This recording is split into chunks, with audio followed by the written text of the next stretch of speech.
कैसे हो? Hope you will be fine.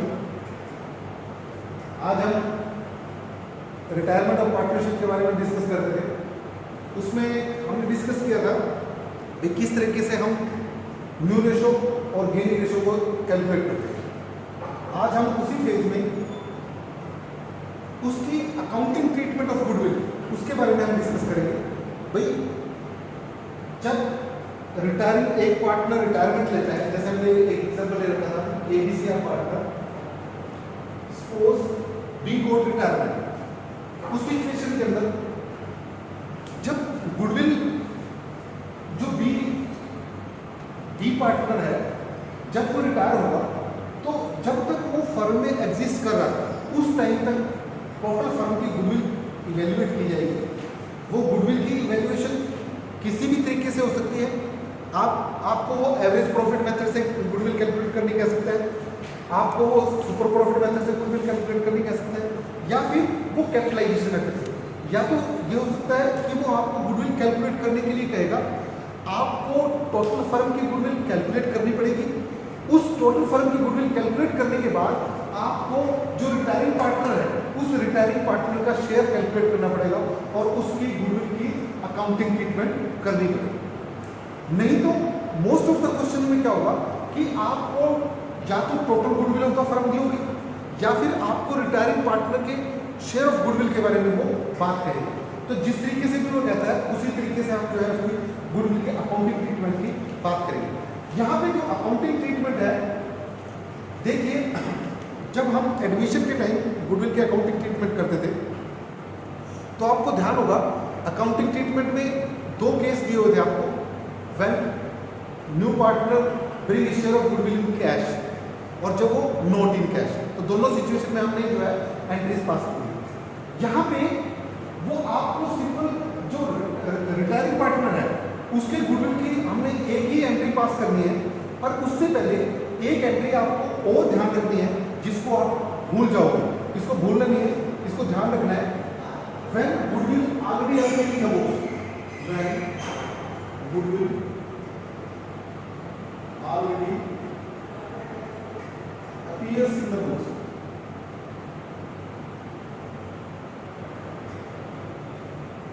जब गुडविल ऑलरेडी बुक्स में अपीयर हो, जैसे आप एडमिशन के अंदर क्या करते थे, जब गुडविल ऑलरेडी अपीयर हो कैसे पता चलता था? या तो आपको क्वेश्चन में दिया होता था goodwill already appear in the books, या फिर आपको बैलेंस शीट की एसेट साइड में दिया होता था। तो आप उसका एंट्री क्या करते थे? Old partners capital account entry to goodwill account. इस रिटायरमेंट में भी आपने सेम वही एंट्री पास करनी है। क्या एंट्री पास करोगे? Old partners capital account entry to goodwill account. Goodwill already appear in the books, goodwill already appears in the books, written off old ratio. यानी जो गुडविल बुक्स के अंदर already appear है उसको, चाहे एडमिशन है चाहे रिटायरमेंट है, आपने एक ही एंट्री पास करनी है, old partners capital account debited to goodwill account. और ध्यान रखना बच्चों, ये ओल्ड रेशियो में अपनी एंट्री करनी है। ओल्ड रेशियो में, अंडरस्टैंड, ओल्ड रेशियो में आपने जो है ये एंट्री पास करनी है और इसका 1 मार्क आपको अलॉट किया जाएगा अगर आपने ये एंट्री प्रॉपरली जनरल एंट्री इसकी पास कर दी और कैपिटल अकाउंट में आपने सिंपल इसकी जो ट्रीटमेंट कैपिटल अकाउंट के डेबिट साइड में टू गुडविल लिख के ओल्ड रेशियो में इसको कर दिया तो आपको 1 मार्क अलॉट होगा आउट ऑफ 6 मार्क। तो इसलिए इस एंट्री का थोड़ा सा जो आपने ध्यान रखना। उसके बाद जब रिटायरिंग पार्टनर के शेयर ऑफ गुडविल, जो कि हमने इसमें डिस्कस किया था, जब बी गोट रिटायरमेंट, जब एक पार्टनर रिटायरमेंट लेगा उस सिचुएशन में उसके गुडविल के शेयर को जो रिमेनिंग पार्टनर्स है, रिमेनिंग अब जरूरी नहीं है रिमेनिंग सारे के सारे हो सकता है उसका जो प्रॉफिट का शेयर सिर्फ ए ने लिया हो सकता है उसका जो प्रॉफिट का शेयर है सिर्फ सी ने लिया हो। अगर कोई उनमें से एक पार्टनर लेता है तो खाली वो, अगर दोनों पार्टनर ले तो दोनों जितने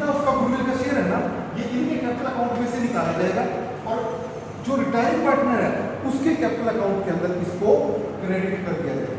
तो हम उस सिचुएशन में हम उसकी एंट्री क्या पास करेंगे, रिमेनिंग, ये रिमेनिंग भी कह सकते हो, इसको आप गेनर्स भी कह सकते हो। Remaining partners capital account debit, capital account debit to retiring partners, retiring partners capital, इसको आपने जो है इस तरीके से, और ये ध्यान रखना ये जो एंट्री होगी वो गेनिंग रेशियो में एंट्री होगी, हमेशा ये एंट्री जो है वो गेनिंग रेशियो के अंदर एंट्री जो है वो करनी है आपने, इसको आपने गेनिंग रेशियो के अंदर जो है एंट्री आपने जो है वो पास करनी है। ये एंट्री जो है आप इसको गेनिंग रेशियो के अंदर जो है वो पास करो। अब यहां पे देखिए गेनर्स का मतलब क्या है, गेनर्स का मतलब यहां पे क्या होगा, जिसको जो रिटायरिंग पार्टनर है उसकी रेशियो, जिसको उसकी रेशियो का गेन हुआ, गेन यानी हमने पिछले क्वेश्चन में रेशियो डिस्कस की थी, इसको 3:2:1 प्रॉफिट शेयर रेशियो बी को रिटायरमेंट, और उसके बाद कुछ नहीं करा, न्यू रेशियो 3:1 होगी ए और सी। अब यहाँ पे जो इसका 2/6 शेयर था, इन दोनों को इस रेशियो में मिला, इस रेशियो में उसका शेयर जो है बी का शेयर जो है इनको मिला, तो ये इनको गेन हुआ। जिस रेशियो में इनको गेन होता है उसी रेशियो में ये जो है सैक्रिफाइस करेंगे। अब ये जो गेन हो रहा है क्योंकि ये पार्टनरशिप को छोड़ के जा रहा है, तो जो जितना गुडविल का इसका शेयर बनेगा वो गुडविल का शेयर इसके कैपिटल अकाउंट में क्रेडिट कर दिया जाएगा, और ये जो है इनके कैपिटल अकाउंट में से निकाल के इसके कैपिटल अकाउंट में एंट्री की जाएगी। तो हम इसकी एंट्री क्या करेंगे बुक्स के अंदर जब वो करेंगे। अब देखिए गेनर्स, गेनर्स कौन है, ए और सी, यानी A is capital account debit, C is capital account debit to B is capital account. इस तरीके से हम जो इसकी एंट्री पास करेंगे। अब ये ए और सी ये जो है गेनर्स है, गेनिंग रेशियो। सपोज हम यहाँ पे गुडविल की ट्रीटमेंट को कर लेते हैं। सपोज आपको क्वेश्चन में दिया हुआ है goodwill, total goodwill of the firm was value ₹90,000। अब यहाँ पे आपको total goodwill of the firm दी हुई है, वो 90,000 की दी हुई है। आप क्या करोगे, इसमें से सबसे पहले रिटायरिंग पार्टनर का शेयर जो है वो कैलकुलेट करोगे। अब रिटायरिंग पार्टनर का शेयर कितना है, यहाँ पे रिटायरिंग पार्टनर जो है ये बी है, बी रिटायर हो रहा है और इसका शेयर जो है 2/6 है। तो हम क्या करेंगे 90,000 का 2/6 कैलकुलेट करेंगे, या आपके टोटल उसका जो गुडविल का शेयर है वो 30,000 है। यानी ये जो 30,000 है, ये 30,000 गुडविल का शेयर बी को दिया जाएगा। अब ये शेयर देगा कौन, आएगा कहां से, मैंने आपको बताया था भाई, जब जो उसके प्रॉफिट के शेयर को गेन करेगा, प्रॉफिट का शेयर किसको गेन हो रहा है, ए और सी को, इन दोनों को गेन हुआ। इन दोनों को किस रेशियो में गेन हुआ, 3:1 की रेशियो में, क्योंकि हमने लास्ट टाइम ये डिस्कस किया था। आपको अगर न्यू रेशियो ना दी हो, सिंपल आपको क्वेश्चन में ये कह दिया गया है कि A B C are partner, B got retirement, calculate new ratio. उस सिचुएशन के अंदर हम ये एज्यूम करते हैं जो न्यू रेशियो आएगी वही गेनिंग रेशियो। और अगर आपको ये बात समझ में ना आए तो आप गेनिंग रेशियो जो है वो new ratio minus old ratio करके वो गुडविल जो है कैलकुलेट कर सकते हैं। तो उस सिचुएशन में ये 3:1 आएगी। अब 30,000 को 3:1 की रेशियो में डिवाइड करें, गेनिंग रेशियो में डिवाइड करेंगे 3/4 और 30,000 को 1/4, यह आपका आ गया 7,500 और यह आपका 22,500। यानी ए के कैपिटल अकाउंट में से 22,500 निकाला जाएगा और सी के कैपिटल अकाउंट में से 7,500 निकाले जाएंगे और बी को 30,000 करोड़ मिलेंगे। यानी मेरा बताने का, आपको समझाने का मतलब क्या है कि जो ये 30,000 गुडविल का शेयर है, ये 30,000 गुडविल का शेयर जो सैक्रिफाइस किया जाएगा वो उनके द्वारा सैक्रिफाइस किया जाएगा जिनको उसकी प्रॉफिट शेयरिंग रेशियो का गेन हुआ। अब वो गेन हमने निकाला 3:1 की रेशियो में गेन हुआ, यानी 3 पार्ट उसको मिला उसके प्रॉफिट शेयर का, A को मिला, और 1 पार्ट जो है वो C को मिला। तो 3 पार्ट ये सैक्रिफाइस करेगा और 1 पार्ट जो है ये सैक्रिफाइस, और दोनों को मिला के जो टोटल 30,000 है वो 30,000 जो गुडविल का शेयर है B के कैपिटल अकाउंट में से 22,500 डेबिट किए जाएंगे और C के कैपिटल अकाउंट में से 7500 यानी 7,500 डेबिट किए जाएंगे, और टोटल जो है B के कैपिटल अकाउंट में 30,000 को जो है क्रेडिट कर दिया जाएगा। तो गुडविल की ट्रीटमेंट आपने इस तरीके से इसके अंदर जो है वो कर दिया। अब इसी पेज में हम एक क्वेश्चन डिस्कस करने की कोशिश करेंगे। क्वेश्चन देखिए, क्वेश्चन में क्या कहता है, जैसे अकाउंटिंग ट्रीटमेंट में आपने यही चीज ध्यान रखनी है। आपने जब भी आप अकाउंटिंग ट्रीटमेंट करोगे तो उसमें ध्यान रखना अकाउंटिंग ट्रीटमेंट के साथ साथ आपको इनकी वर्किंग नोट के अंदर रेशियोज भी जो है वो कैलकुलेट करनी है। न्यू रेशियो और गेनिंग रेशियो दोनों रेशियो जो है वो कैलकुलेट करनी है। उसके बाद आपके लिए क्वेश्चन जो है इजी हो जाएगा। और एक चीज हम सेकंड चैप्टर से फंडामेंटल ऑफ पार्टनरशिप उसी से डिस्कस कर रहे हैं। अगर आपको क्वेश्चन के अंदर प्रॉफिट शेयरिंग रेशियो ना दी हो तो बेटे ये मान के चलना, आपको पता है पार्टनरशिप डीड के अंदर in the absence of partnership deed profit sharing ratio is equally, यानी एबीसी की अगर आपको प्रॉफिट शेयरिंग रेशियो ना दी हुई हो तो आपको ध्यान रखना वो एबीसी की जो प्रॉफिट शेयरिंग रेशियो है वो इक्वली डिस्ट्रीब्यूट इक्वल हो 1:1:1 उस रेशियो में वो प्रॉफिट शेयरिंग रेशियो 1:1:1 आपने जो है डिस्कस किया। अब आप देखिए हम एक क्वेश्चन डिस्कस करने की कोशिश करते हैं।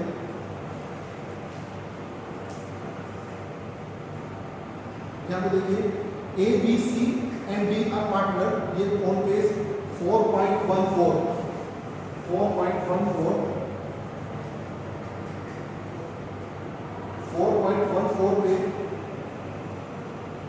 ये आपका 22nd एग्जाम्पल है। 23rd देखिए, ABCR partner sharing profit in ratio 4:3:2 B decided to retire. अब यहाँ पे देखिए ABC पार्टनर है, उनकी जो प्रॉफिट शेयरिंग रेशियो है 4:3:2 है। उसके बाद वो क्या कहता है, बी रिटायर, यहाँ पे बी रिटायर है, यहाँ पे इसको आप ये भी 4/9, 3/9, 2/9 बी गोल्ड रिटायरमेंट, और उसका his share and surrender his share to A and C in the ratio 3:2, यानी ए और सी को 3:2 की रेशियो में उसने अपने शेयर को सरेंडर कर दिया। 3:1 की रेशियो में उसने प्रॉफिट अपना जो है जो प्रॉफिट का शेयर था वो सरेंडर कर दिया। अब हमें यहाँ पे सबसे पहले न्यू रेशियो कैलकुलेट करनी पड़ेगी, उसके बाद उसकी गुडविल की अकाउंटिंग ट्रीटमेंट करनी पड़ेगी। यहाँ पे देखिए आगे क्या कहता है, तो goodwill of the firm valued at ₹1.5 year purchase. यहाँ पे आपको देखो सुपर प्रॉफिट मेथड लिया होगा, तो गुडविल आपको सुपर प्रॉफिट मेथड से जो है टोटल फर्म की गुडविल कैलकुलेट करनी पड़ेगी। टोटल फर्म की गुडविल कैलकुलेट करके उसके बाद आपको रिटायरिंग पार्टनर का शेयर जो है वो गुडविल का निकालना पड़ेगा। फिर उसको आपने जो है सैक्रिफाइसिंग रेशियो में उसकी जो है एंट्री आपने करनी है। अब वो देखिए किस प्रकार से करोगे। Goodwill already appear in the books ₹72,000। अब यहाँ पे देखिए जैसे मैं कह रहे थे गुडविल ऑलरेडी बुक्स के अंदर दी हुई है। अगर ऑलरेडी अपीयर गुडविल है तो उसकी आपने एक ही एंट्री पास करनी है, चाहे एडमिशन है चाहे रिटायरमेंट है, जो भी है आपने एक ही एंट्री पास करनी है, old partners capital account debited to goodwill account. अब देखिए ओल्ड पार्टनर्स कौन है, ABC, तो हम एंट्री क्या करेंगे, A's capital account debited, B's capital account debited, C's capital account debited to goodwill account. और ध्यान रखना बेटे ये हमेशा ओल्ड रेशियो में होगी, क्योंकि ये ओल्ड पार्टनर का गुडविल का शेयर है, किसी इसमें नए पार्टनर का इसमें जो है कोई रोल नहीं होता, क्योंकि यहाँ पे रिटायर हो रहा है तो रिटायरिंग पार्टनर को भी अपने गुडविल का शेयर उसके कैपिटल अकाउंट में से वो डेबिट किया जाएगा, उसके कैपिटल अकाउंट में से कम किया जाएगा। गुडविल दे रखिए the profit of the first year after बीज रिटायरमेंट। हाँ ये भी बहुत इंपॉर्टेंट वो है, कई बार आपको क्वेश्चन में आ जाता है। अब यहाँ पे वो कहता है जब बी रिटायर हो गया तो उसके बाद ए और सी ने अपने फर्म को कंटिन्यू किया और उनका जो उस साल का प्रॉफिट था 5,40,000, ये उस साल का प्रॉफिट था। तो ध्यान रखना यहां पे जब आपको प्रॉफिट का शेयर दिया है आफ्टर बीज रिटायरमेंट, तो ध्यान रखना उसमें बी का कोई रोल नहीं है, वो सारा शेयर ए और सी का होगा और ए और सी का वो जो शेयर है वो उनकी न्यू रेशियो में डिवाइड किया जाएगा। तो हम उसकी एंट्री कर रहे हैं profit and loss account debit to A's capital account to C's capital account. यहां पे ये जो 5,40,000 आपका जो शेयर है प्रॉफिट का, इसको न्यू रेशियो के अंदर, न्यू रेशियो आपकी जो कैलकुलेट करके आएगी वो 25:11 है। उस रेशियो के अंदर जो है आपने ये इसको 5,40,000 को डिस्ट्रीब्यूट कर देना है। यहाँ पे आपने सबसे पहले गुडविल ऑलरेडी थी उसको राइट ऑफ करना है। फिर गुडविल का शेयर जो कैलकुलेट किया है, अब जो गुडविल का शेयर आपने टोटल रेशियो करके कैलकुलेट करोगे वो आपको क्वेश्चन में दिया होगा 40,000 है। अब इस 40,000 गुडविल के शेयर को आप क्या करोगे, गेनिंग रेशियो में, यहाँ पे आपको जो गेनिंग रेशियो दी हुई है वो 3:1 दी हुई है। उस गेनिंग रेशियो के अंदर आप उस गुडविल के शेयर को जो है उसकी ट्रीटमेंट करोगे 3:1 में इस 40,000 को उसके 40,000 की एंट्री जो है वो पास कर दोगे। वो क्या करोगे, A's capital account debit, C's capital account debit to B's capital account. आप क्या करोगे इसको, ये टोटल जो 40,000 की गुडविल आई गेनिंग रेशियो में, गेनिंग रेशियो आपको क्वेश्चन में दे रखा है 3:1 है, तो आप क्या करोगे 40,000 को 3:1 की रेशियो में डिवाइड कर दोगे। 3:1 3/4 1/4 यानी 30,000 और 10,000। इस तरीके से गुडविल की एंट्री जो है इसमें पास होगी। इस तरीके से आप जो है ये गुडविल के अकाउंटिंग ट्रीटमेंट जो है उन क्वेश्चंस को आप जो है सॉल्व करोगे। होपफुली इन क्वेश्चंस को करने की कोशिश करें। Thank you.